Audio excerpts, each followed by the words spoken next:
rechargeable IQ light, and one, so this one, that powers the USB hub. There's somewhere behind there, yeah, which is like buttons I can press the setting somewhere actually taking the USB out because they're really tight. And there's like this string, I don't know what it powers, I think it's a subwoofer here with like cables going up, and since my laptop has a little codec problem, was a physical port problem, it will connect to one of the monitors or one of the TVs with HDMI will directly make it go.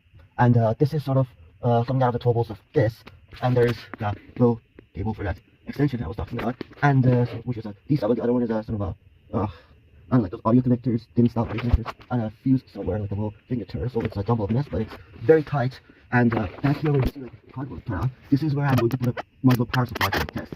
And the idea is basically it holds cables. Some of the cables will directly go to the other side of the desk, some of them will remain, and what happens is you can like do tests on the oscilloscope, probably next to it because there's like space for two. This is where I mounted some of the cables on a unknown origin. Oh yeah, the USB cable for my D10 light up there, and a bunch of like here stuff. And that you see is a bunch of cables coming off a model of like a broken or scrapped for parts motherboard to kind of show like something's on the wall is connected, cyberpunk, whatever. Old printer cables I might need, but they're not connected. And yeah, and this is supposed to connect to the D10 lights VGA port, and from that directly to where directly to converter to HDMI back of the monitor, so I can switch between. I think that's the only VGA I have, or I would have a switcher later for that computer I showed.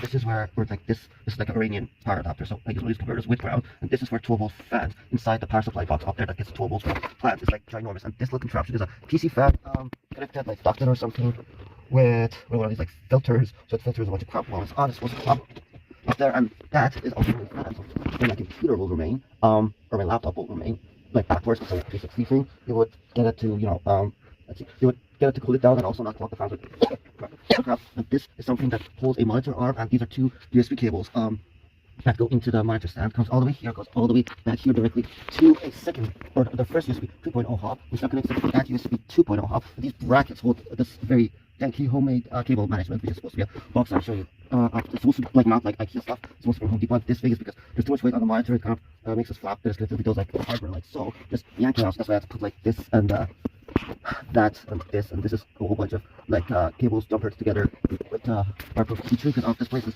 steam cleaned and regularly full of crap, solder and dust. And this is a giant 6-port Stanley power adapter. It says it has RCD protection and it's not like a fault protection and over or something, but I never managed to put any breaker in this room without an actual short. So I suppose I can get more than 15 amps from the two sockets combined. Probably that's how they managed it. Or there's 215, so then we come here. Yeah, I already showed you this. And so the power cable basically like goes around over there. One goes to that light, which is on, which is the ornamental light, and the rest goes all the way up. And you see at that junction there's like a bunch of cables for this light, and I